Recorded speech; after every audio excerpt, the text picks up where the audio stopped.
Hi, I'm Stephanie London. Welcome to my channel. Today's video is going to be all about submitting your complete manuscript to a romance publisher.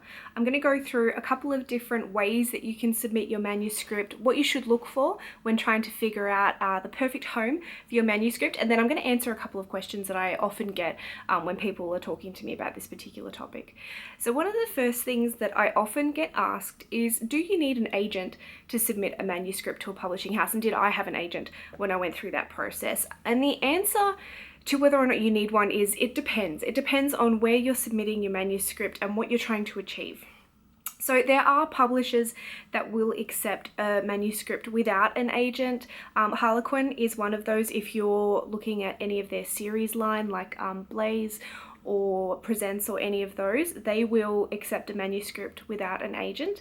And Entangled, who I'm also published with, will accept manuscripts without an agent. There are a number of others as well. So I didn't have an agent when I first started submitting manuscripts. I kind of just wanted to do it on my own, I guess. I just didn't really kind of know exactly what I needed to get an agent and thought, you know, well, I know these publishing houses don't require an agent, so I'm just going to try it and see how it goes.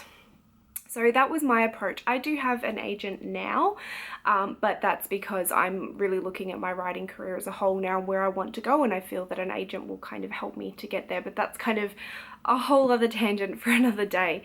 So the answer to whether or not you need an agent is it depends. One of the ways that you can find out whether or not a publishing house that you're interested in requires you to have an agent is simply by looking on their website. A lot of the time the publishing house will have a submission guidelines portion of their website which goes through everything that you need to do to submit a manuscript to them, and then often if it's agented submissions only, it will just say that and it won't have a lot of other information because you need an agent to kind of get a foot in the door. So that's definitely something to consider. Now, when you submit a manuscript to a publishing house, most people will go through the slush pile. So the slush pile is kind of the general, I guess it would be an inbox these days, an email inbox, where all manuscripts that have been submitted to the publishing house go in a giant pile, and then someone has the lucky job of going through all of those manuscripts and then kind of farming them out to the different editors depending on the structure of their company. So going through the slush is not a bad way to get published. A lot of authors have been plucked from the slush pile and been published. I guess the main problem with the slush pile is it can take a very long time. A lot of people go through that avenue. It's the main avenue, and so your manuscript could be sitting in there with hundreds or thousands of other manuscripts waiting for someone to have a look at it.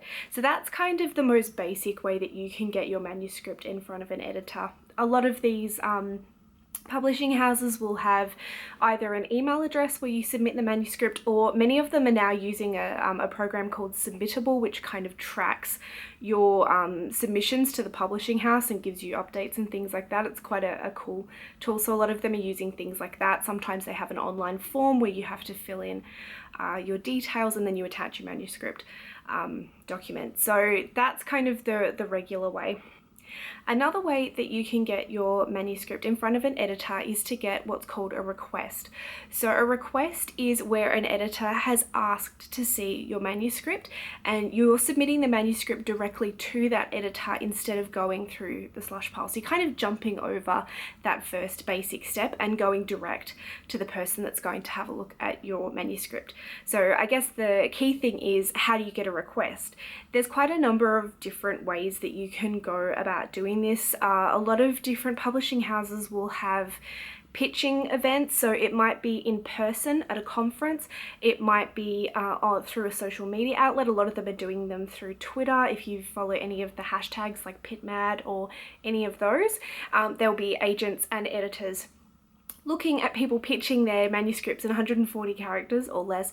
Sometimes they're done on Facebook, sometimes they're done through the publisher's website. So there's a lot of those different types of opportunities as well. And so if you get a request, that's a really great way to kind of have an immediate dialogue with an editor. So definitely be on the lookout for those kinds of opportunities. Now, I think publishing opportunities and finding those is a sort of a whole other topic. So I'm actually going to do a separate video on how you can go about finding those. So stay tuned for that. The other thing that you can look for if you're trying to kind of jump ahead of the slush pile, is to look for something called a special call or a call out. So often publishers will have an idea of what type of book they're looking for. Perhaps it's because they have a bit of a gap in their catalogue of something that really sells well.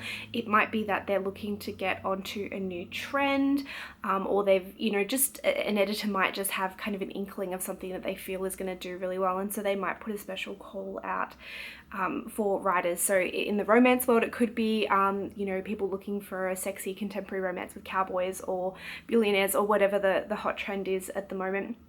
So often that's a really good way to kind of get your manuscript, provided it fits the call out, into a kind of like secondary slush pile that's perhaps a little bit smaller and will mean that your manuscript could get the attention of an editor a bit quicker than if you just went the traditional route. So this is a really great opportunity, but I stress that, if you're going to apply to a special call out, you must make sure that your manuscript fits the requirements of what the editors are looking for, because if you just think that that's a quick way in and your manuscript doesn't actually fit what they're looking for, then that's not really the right way to go about it. So the other thing that I'm sure some of you are probably curious to know is, what do you actually have to have and what do you have to supply the publisher in order to complete submitting your manuscript? Now, this will vary from publisher to publisher.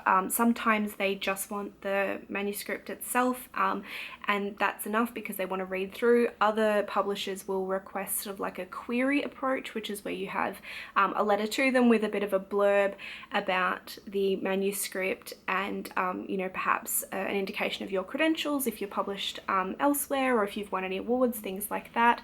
Sometimes they require a synopsis, which is a sort of a slightly longer document between 1 and 3 pages that outlines in detail everything that happens in the book, or the key turning points. So they will all require different things. The best advice that I can give you is to go and look at the publisher's website, look at their submission guidelines page, and follow it to the letter. I can't stress this enough. I've seen a lot of people, or even seen tweets from agents and editors saying that, they've received a manuscript but the person hasn't put a synopsis with it, or they haven't put their name in there, or something silly like that. You don't want to be that person that misses out because you haven't followed the guidelines. So just read them very carefully and make sure that you are supplying what they want. So if they want a synopsis, don't give them a blurb instead, thinking that might be enough. Give them a synopsis. So just make sure you familiarize yourself with those things. And sometimes it can be tough writing a synopsis or writing a blurb if you're new and you're not sure what you're doing, but just have a go. If you're giving the publishing house a piece of your manuscript, so sometimes it's not the full manuscript, they might want the first 10 pages or first 3 chapters or something like that.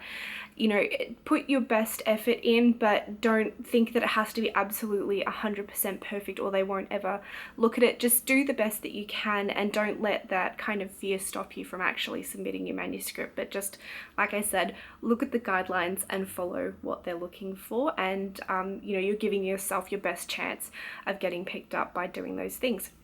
So I hope this video was helpful. I do feel like it was kind of a sort of skimming the topic a little bit, because getting published is a very broad topic and there's a lot of things to talk about. So I'll definitely be continuing with these videos, diving into topics and kind of going deeper into some of these things.